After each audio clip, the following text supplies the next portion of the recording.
দুনিয়ার সময় হচ্ছে অস্থায়ী, আখিরাতের সময় হচ্ছে চিরস্থায়ী।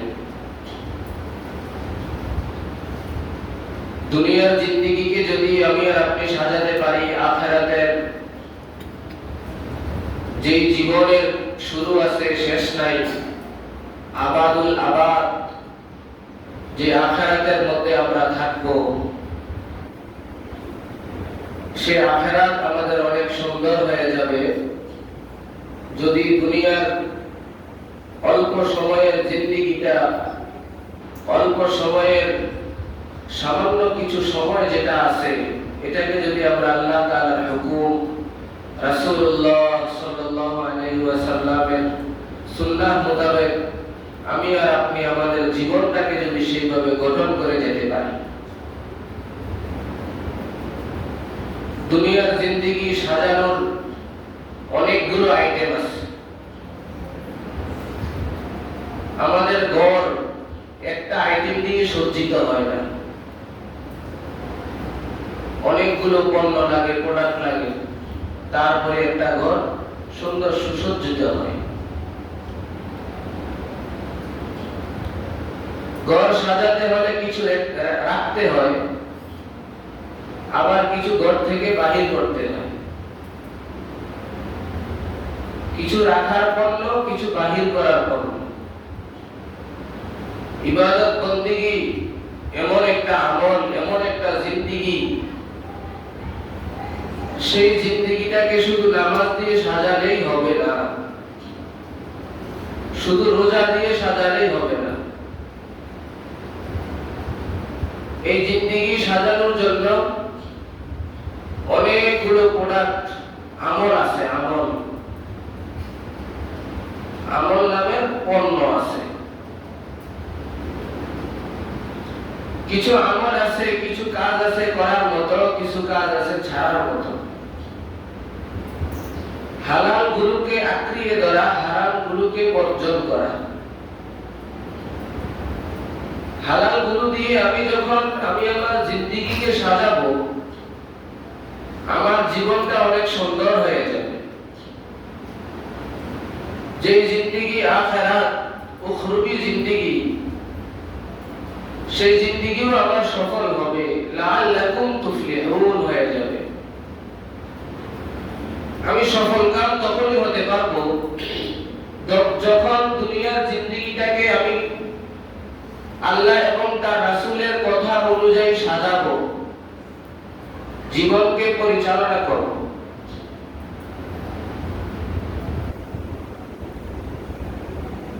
আমার আত্মা, আমার নফস, আমার অন্তর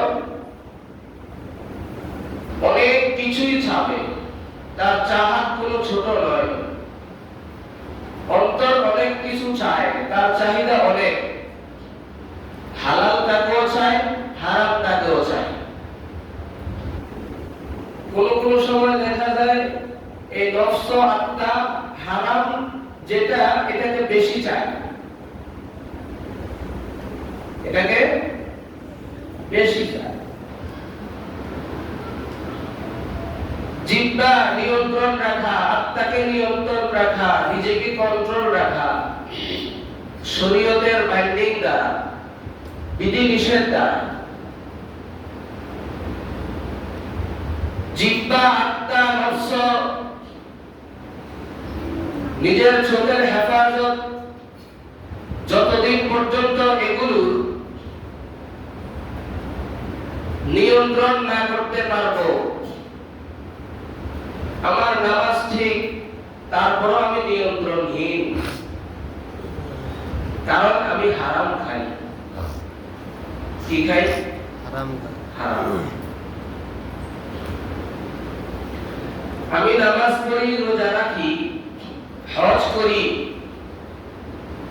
তবে আমার চোখ ঠিক নাই, আমার হাত ঠিক নাই, জুলুম করি। কি করি? জুলুম। নামাজি হলেও আমি নিয়ন্ত্রণহীন, শরীয়তের বিধি নিষেধের মধ্যে আমি নাই। কিয়ামতের ময়দানের মধ্যে কিন্তু ছোট বিষয়গুলোর জন্য আল্লাহ তাআলা ধরা খেয়ে যাবে। সামান্য সামান্য বিষয়। ফামান ইয়ামাল মিসকালা যাররাতিন শাররান ইয়ারা ওয়া মান ইয়ামাল মিসকালা যাররাতিন শাররান ইয়ারা খায়রান ইয়ারা। খায়রান ইয়ারা ভালো আমল, শাররান ইয়ারা খারাপ আমল। মুফাসসিরিনে কেরাম এটা ব্যাখ্যা করেছেন, ছোট যে গুনাহটা এটার পরিমাণ কতটুকু। অনেক সময় রৌদ্র ওঠে, মানুষ ঘরের মধ্যে শুয়ে থাকে, অনেক সময় জানালার ফাঁক দিয়ে একটু রৌদ্র আসে ঘরে, দরজার ফাঁক দিয়ে, জানালার ফাঁক দিয়ে অথবা কোন ছিদ্র দিয়ে রৌদ্র আসে। ওই রৌদ্রের মধ্যে তাকিয়ে দেখলে বোঝা যায় যে ময়লা উঠতেছে, ময়লা উঠতেছে। আর আপনি যদি ওই ময়লাটাকে হাত দিয়ে ধরতে যান, ধরা যাবে? ধরা যাবে না। এরকম বহুবার এভাবে হাত দেওয়া হয়, ময়লা সরে না, ময়লা আসে না নাই বোঝা যায় না, তবে চোখে দেখা যায়, চোখে দেখা যায়। মুহাদ্দিসিনে কেরাম বলেন, ওই যে কোন পরিমাণ একটু একটু কণা দেখতেছ, এটাই হচ্ছে তোমার গুনার সর্বনিম্ন যে একটা অংশ। এই যে কোন পরিমাণ, এটাও কিন্তু কিয়ামতের ময়দানের মধ্যে তোমার হাতের মধ্যে ধরিয়ে দেওয়া হবে। এটা বুঝতে কষ্ট হয়েছে। আর একটা উদাহরণ দিই।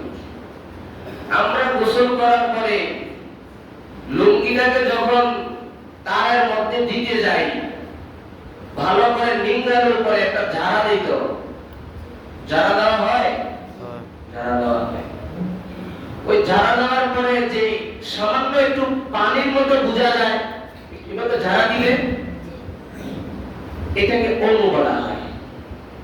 মুহাদ্দিসিনে কেরাম এই পরিমাণ গুনাহটাকেও কিয়ামতের ময়দানে তোমার আমলনামার মধ্যে পেশ করা হবে। কোথায় আছে? পেশ করা। সেজন্য নিজের জীবনটাকে সফল করা, কামিয়াব করা। এখন সবচাইতে বেশি যেটা দেখা যায়, আমরা নিজেদের উপর নিজেরা জুলুম করতেছি, নিজের উপর নিজে। অন্যের উপর তো জুলুম আছেই, তবে নিজের উপর নিজে আমি অনেক পরিমাণ জুলুম করতেছি, অত্যাচার করতেছি, নিজের উপর নিজে আমি জুলুম করছি। নিজেকে এখনো আমরা চিনলাম না, আর বাকিদেরকে কিভাবে চিনব? এই যে আমি নামাজ পড়তেছি না, এটা অন্যের উপর জুলুম নাকি আমি আমার উপর জুলুম করলাম? বলেন। বেপরদায় চলা, মিথ্যা কথা বলা, গীবত করা, শিকায়েত করা, সুগুলখুরি করা, হত্যা, রাহাজানি, মামলা, আরো যা কিছু আছে, নিজের উপর জুলুম আমি করছি। আমি এখন আমার নিজেকে চিনলাম না, নিজেকে এখনো চিনতে পারলাম না। কু আনফুসাকুম ওয়া আহলিকুম নারা। আল্লাহ বলছেন, নিজে আগে জাহান্নামের আগুন থেকে বাঁচো, তারপর তুমি তোমার পরিবার পরিজন আহাল যারা আছে তাদেরকে বাঁচো।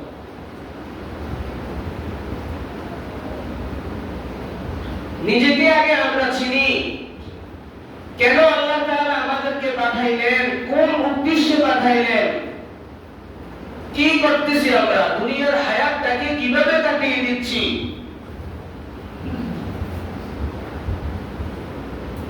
নিজের জীবনটাকে এখনো চিনলাম না।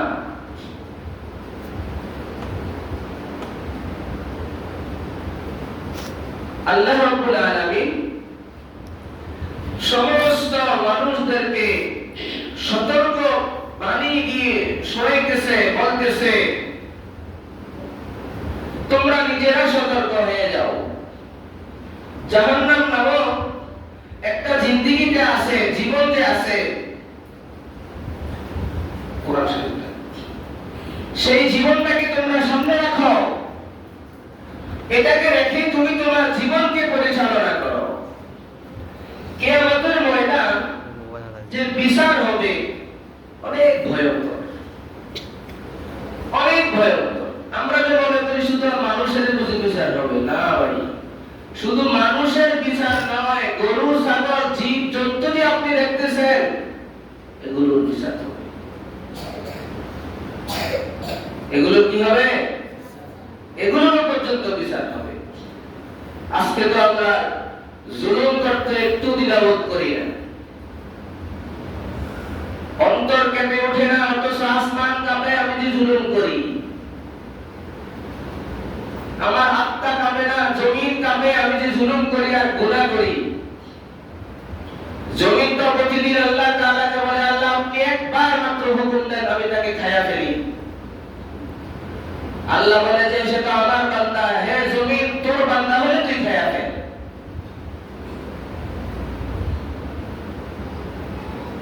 প্রতিদিন জমিন বলে। এত পরিমাণ নাফরমানি আমরা করছি, অত্যাচার করছি, ব্যভিচার করছি, জুলুম করছি, জমিনও তো সেটা বরদাস্ত করে না।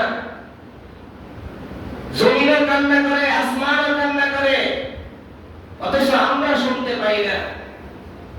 আমাদের গুনার কারণে জমিন কাঁপে, জমিন কাঁপে। গুনাহকে গুনাই মনে করি না আমরা, কোনো মনে করা হয় না। কিয়ামতের ময়দানের মধ্যে শুধু মানুষদের হিসাব হবে না,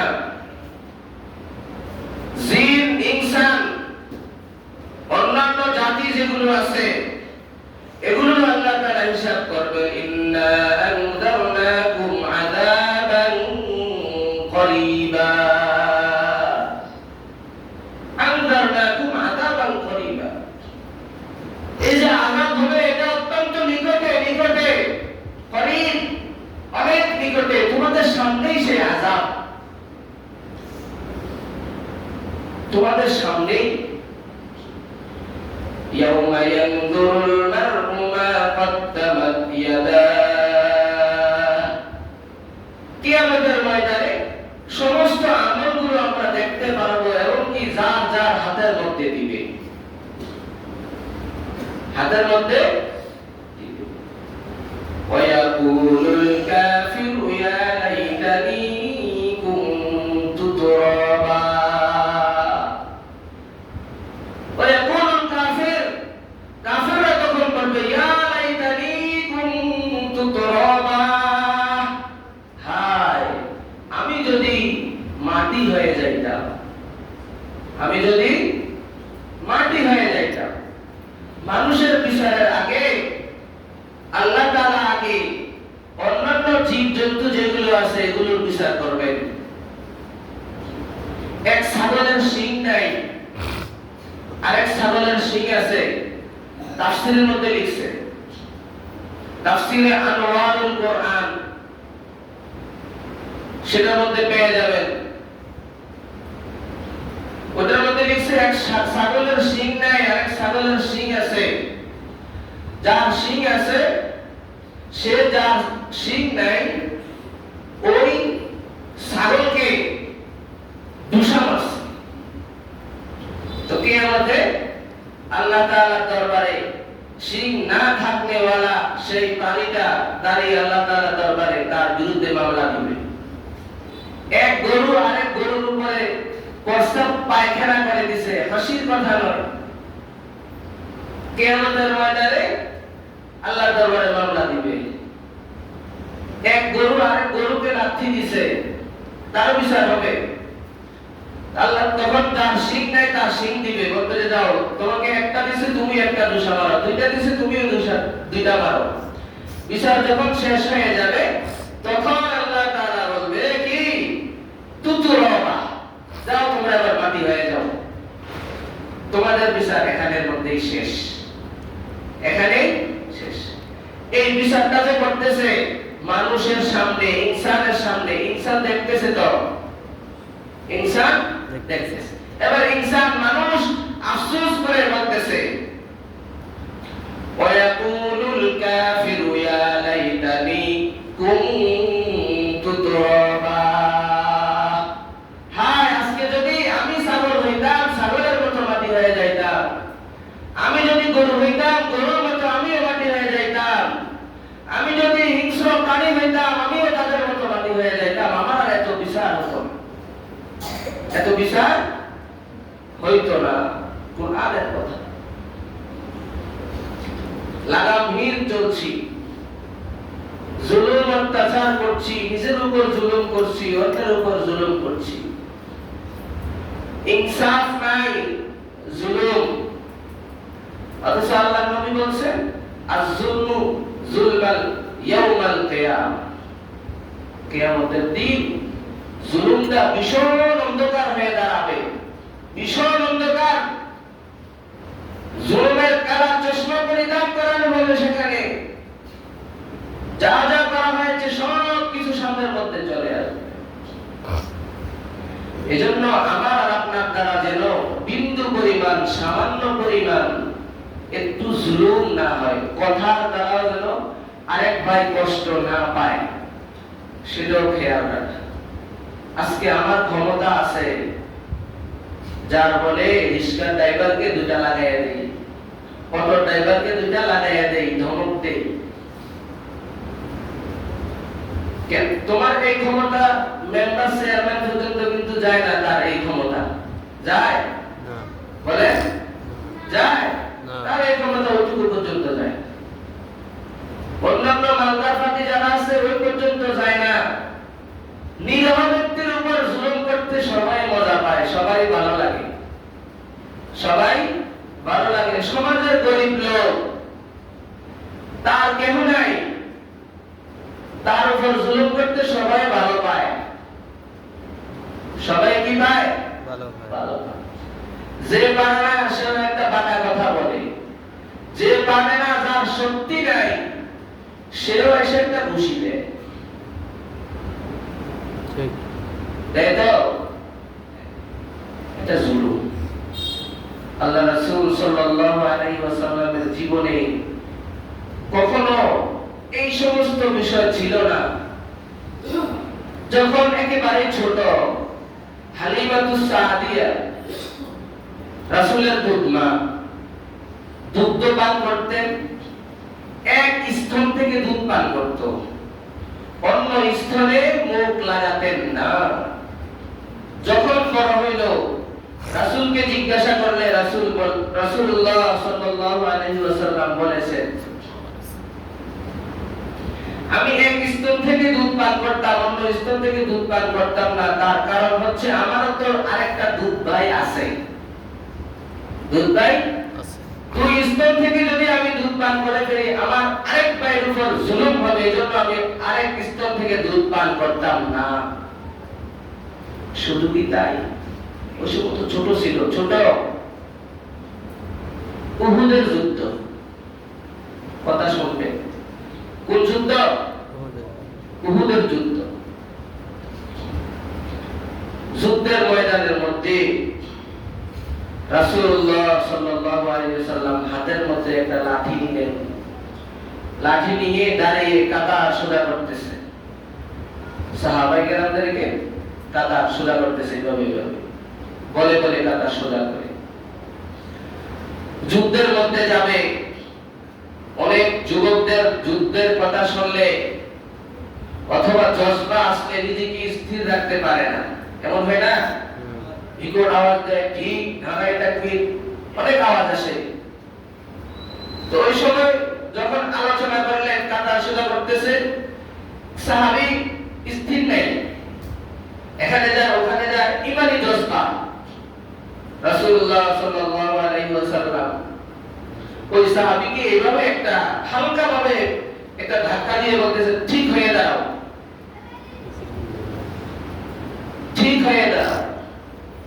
তাদের ঈমান ও ঈমান, সাহাবীওয়ালা ঈমান। সুযোগ পেয়ে ওই সাহাবী বলতেছে, রাসূল আমি কষ্ট পাইছি, আমি ব্যথা পাইছি, আমি কি পাইছি? ব্যথা পাইছি। তখন রাসূলুল্লাহ সাল্লাল্লাহু আলাইহি ওয়াসাল্লাম বললেন, হে সাহাবী, আমি তোমার সামনে দাঁড়িয়ে গেলাম, আমার হাতের মধ্যে যে লাঠিটা আছে সেই লাঠিটা তুমি তোমার হাতের মধ্যে নাও। তোমার শরীরের মধ্যে তো কোনো জামা কাপড় নাই, তুমি দেখো আমি আমার জামা কাপড় খুলে দিলাম, আমি কাপড়বিহীন হয়ে গেলাম। আমি তোমাকে যেইভাবে আঘাত করেছি তুমি সেইভাবে আমাকে একটা আঘাত করে দাও। তবে সাবধান, হে সাহাবী, এখানে বলছো কিয়ামতের ময়দানে আল্লাহর সামনে আমার এই বিরুদ্ধে মামলা দিও না বলিও। সেই সাহাবীর সাথে সাথে লাঠি হাতে নিয়ে নিলেন। সাহাবায়ে কেরামের মধ্যে কান্নার রোল পড়ে গেল। কি হচ্ছে রে কাহিনী, কি হচ্ছে কাহিনী? রাসূলের গায়ে বুঝি সেই সাহাবী আঘাত করবে? কি হচ্ছে? তখন সেই সাহাবী লাঠি হাতে নিলেন, সামনে আসলেন। সামনে আসার পরে লাঠিটাকে ফেলে দিয়ে রাসূলকে এভাবে জোরে আলিঙ্গন করে ধরে বললেন, কাঁদতেছে, বলতেছে, হে রাসূল, আমি কি আপনাকে আঘাত করব? কিভাবে সম্ভব আমি সাহাবী হয়ে আপনাকে আঘাত করব? আমি একটা বাহানা ধরছিলাম, যুদ্ধের ময়দানে তো যাইতেছি, যদি আমি মারা যাই কিয়ামতের ময়দানে যদি আমি জাহান্নামী হয়ে যাই, আমি তো জানি কবরের আসামীদেরকে শরীরের চামড়া খুলে খুলে আযাব দেওয়া হবে। আপনার পবিত্র শরীরের সাথে বদনের সাথে আমার শরীরটাকে আলিঙ্গন করে নিলাম, একসাথে মিশিয়ে নিলাম, এই উসিলা করে দিল কিয়ামতের ময়দানে আল্লাহ তাআলা আমাকে ক্ষমা করে দেয়। সুবহানাল্লাহ। বিন্দু পরিমাণ জুলুম রাসূল করেন নাই, তার সাহাবায়ে কেরাম করেন নাই। সামান্য একটু লাঠি দিয়ে একটু ঠেলা দিয়ে বলতেছে যে কাঁধটা একটু সোজা করো। এরপর রাসূল নিজের শরীরের পোশাক খুলে দিয়ে তার হাতে লাঠি দিয়ে বলতেছে, আমি যেভাবে আঘাত করেছি সাথে সাথে তুমি আমাকে হুবহু সেইভাবে আঘাত করো, তবে কিয়ামতের ময়দানে আমার বিরুদ্ধে তুমি মামলা দিও। এটা হচ্ছে রাসূলের শিক্ষা। হযরত আবু বকর রাদিয়াল্লাহু তাআলা, তিনি তার একজন গোলাম ছিল, একটা অন্যায় করার পরে কানের মধ্যে এভাবে মলা দিয়েছে, কান মলা। তখন সাথে সাথে তার ভিতরে বুঝ আসলো, বলতেছে, হে গোলাম, তুমি অন্যায় করেছো, তোমার কানের মধ্যে আমি মলা দিয়েছি, তোমাকে তো আমি ভালো একটা কথা বলে শাসন করতে পারতাম, আমার অন্যায় হয়েছে, অপরাধ হয়েছে। হে গোলাম, আমি তোমার যেই কানটার ভিতরে যেইভাবে মলা দিয়েছি, আঘাত করেছি, তুমি আমার কানটাকে সেভাবে আঘাত করে দাও। আবু বকরকে, যে আবু বকরের ব্যাপারে 8টা জান্নাত আছে, জান্নাতের 8 দরজা আবু বকরকে ডাকতে থাকবে। এক দরজা বলবে, আবু বকর আমার দরজা দিয়ে আসো, আরেক জান্নাতের দরজা ডাকতে থাকবে, আমার দরজা দিয়ে আসো। যে আবু বকরের ব্যাপারে রাসূলুল্লাহ সাল্লাল্লাহু আলাইহি ওয়াসাল্লাম ঘোষণা দিয়েছেন, দুনিয়ার মধ্যে থাকতে থাকতে ঘোষণা দিয়েছেন, আবু বকর ফিল জান্নাহ, হে আবু বকর তুমি জান্নাতের মধ্যে যাইবা। আল্লাহর রাসূলের সমস্ত উম্মতদের মধ্যে যারা বেশি আমলদার ব্যক্তি ছিল, তাদের মধ্যে সর্বপ্রথম যেই ব্যক্তিটা, সেই ব্যক্তির নাম হচ্ছে হযরত আবু বকর রাদিয়াল্লাহু তাআলা আনহু। রাসূলের সাথে যেই সওয়ারি হয়েছিলেন, রাসূলের সাথে যে হেরাগুয়ার মধ্যে ছিলেন, সেখানে মধ্যে যেই ব্যক্তিটা ছিলেন হযরত আবু বকর রাদিয়াল্লাহু তাআলা আনহু। সেই আবু বকর তার গোলামকে বলতেছেন, হে গোলাম, আমি তোমার কানের মধ্যে আঘাত করেছি, মলা দিয়েছি, সুন্দর ভাষা ব্যবহার করলে হতে পারতাম, আমার অন্যায় হয়েছে, অপরাধ হয়েছে। তা সেই গোলামের হাতটাকে নিজের কানের মধ্যে আইনা তুইলা ধরছে। রাসূল যেরকম ভাবে তার সাহাবীর হাতের মধ্যে লাঠি দিলেন, রাসূলের নিয়ম অনুসরণার্থে তার গোলামের হাতটাকে তার কানের মধ্যে আয়েশা বলতেছে, আমার কানটাকে মলা দিয়ে দাও। গোলাম এভাবে দাঁড়িয়ে আছে। আবু বকর বলতেছে, গোলাম তুমি দাঁড়িয়ে আছো কেন, বলো না। হে আবু বকর, আমি আপনাকে মাফ করে দিয়েছি, আমি আপনাকে ক্ষমা করে দিয়েছি, আমি আপনাকে মাফ করে দিয়েছি, তুমি এই কথাটা একটু বলে দাও। তাদের জিন্দেগিতে কোনো জুলুম ছিল না। গোলাম গোলাম গোলাম শুধুমাত্র কান মলা দিছে, কান মলা, আর কোনো কিছু না। ঘুষিও না, লাঠিও না, ছুরি দিয়ে আঘাতও না, তরবারি দিয়ে আঘাতও না, কান মলা। সেই আবু বকর বলেছে, আমাকে কান লাগাও, আমি কিয়ামতের ময়দানের মধ্যে জুলুম করনেওয়ালা, জুলুমকারী হিসেবে আখিরাতের মধ্যে আমি দাঁড়াতে চাই না, জালেম হিসেবে আমি দাঁড়াতে চাই না। আমাকে মাফ করে দাও, ক্ষমা করে দাও। আজকে তো আমরা কত জুলুম করি না? একটু ক্ষমতা আছে, একটু শক্তি আছে, আমার একটু লোক আছে, আমার পিছনে 2-4 লোক আছে, কথা বলার শক্তি আছে, বাক্যটুটা আছে, চাপা আছে, আমি জুলুম করে দেই। মারাকে শুধু জুলুম করা হয় না, কথা বলার মাধ্যমে জুলুম হয়, হাতের মাধ্যমে জুলুম হয়, লেখার মাধ্যমেও জুলুম হয়, কদম ফলানোর মাধ্যমেও জুলুম হয়। নিজেদের উপর নিজেরা জুলুম করছি। একবারও কি আমরা ভাবছি রাসূলের অন্তরের মধ্যে আখিরাতের ভয় ছিল, আবু বকরের অন্তরের মধ্যে আখিরাতের ভয় ছিল? এজন্য সাহাবীর কাছে ছোট হইতে একটু চিন্তা করে নাই। আবু বকর তার গোলামের কাছে ছোট হইতে, নত হইতে একটু চিন্তা করে নাই। আমি দুনিয়ার মধ্যে ছোট হইলাম, আখিরাত যদি আমার সুন্দর হয়ে যায় আলহামদুলিল্লাহ। দুনিয়ার মধ্যে বরত্ব দেখাইলাম, বীর দেখাইলাম, আখিরাত যদি আমার অসুন্দর হয় লাভ নাই। কিতাবের মধ্যে আমাদের আকাবিরদের বহু কাহিনী আছে। একজনের ব্যাপারে এমন আছে, নামাজ পড়ার পরে দাঁড়িয়ে কানে ধরে এভাবে দাঁড়িয়ে যেত, মুসল্লিদেরকে বলতো, হে সমাজবাসী, হে মুসল্লিবাসী, আমি যদি কোনো অন্যায় অপরাধ করে থাকি আপনারা আমাকে মাফ করে দিবেন। 5 ওয়াক্ত দাঁড়িয়ে এভাবে বলতো, কারণ আখিরাতের ভয় আছে। কি আছে? আখিরাতের ভয় আছে।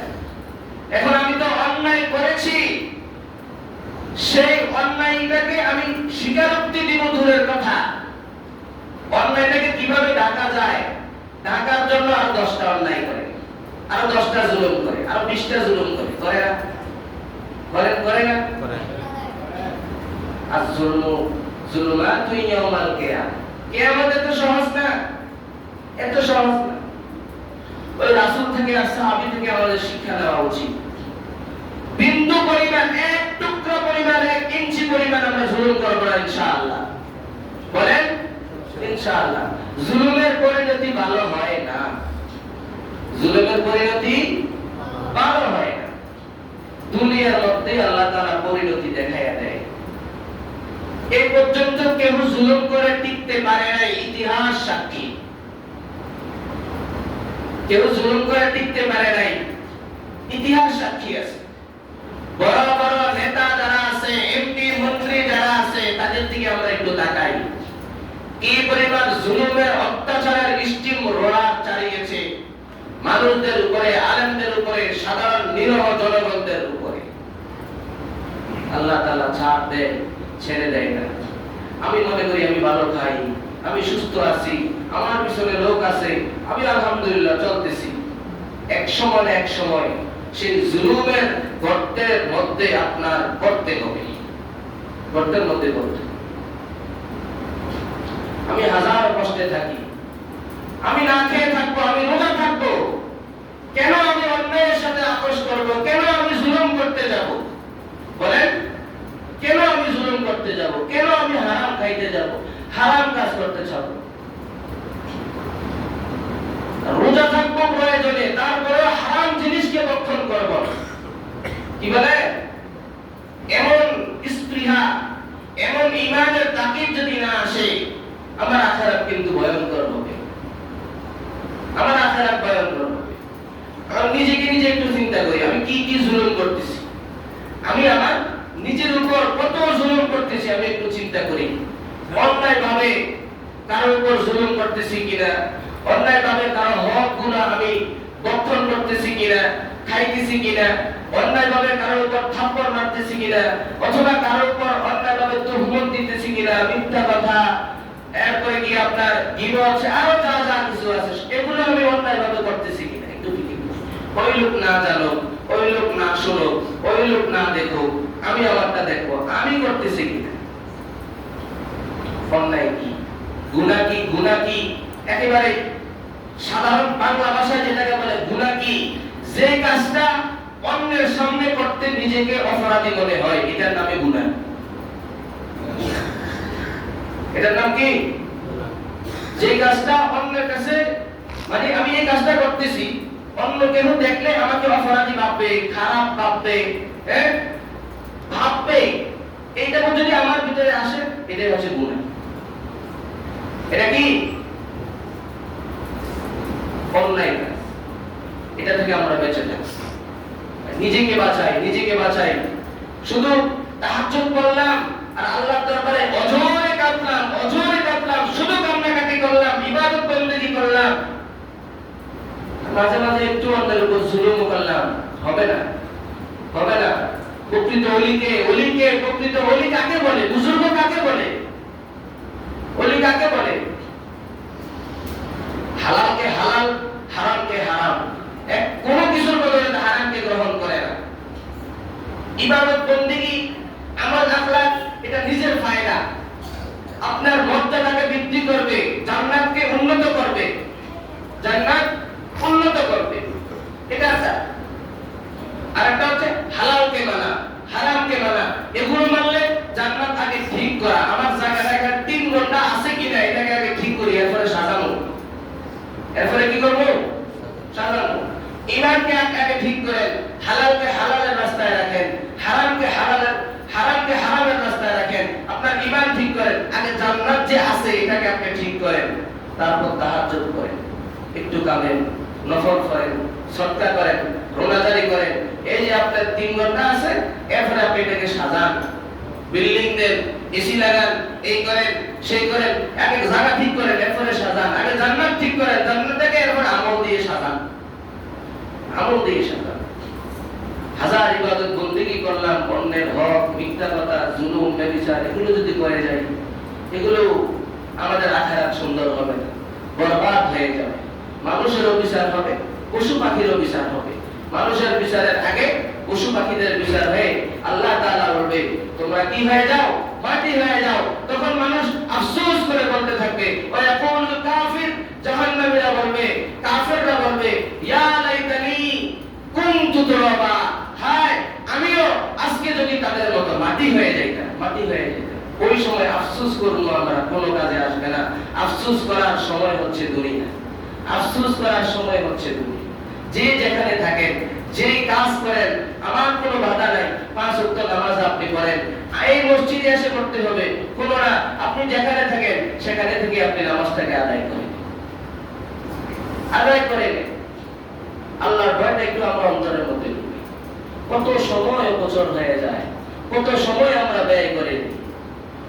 নামাজের সময় হয়তো মোবাইল টিভি, কথা বলি, বাসায় থাকি, ঘরে থাকি, দোকানে থাকি, 10 মিনিট সময় ব্যয় করে কি আসে যায়?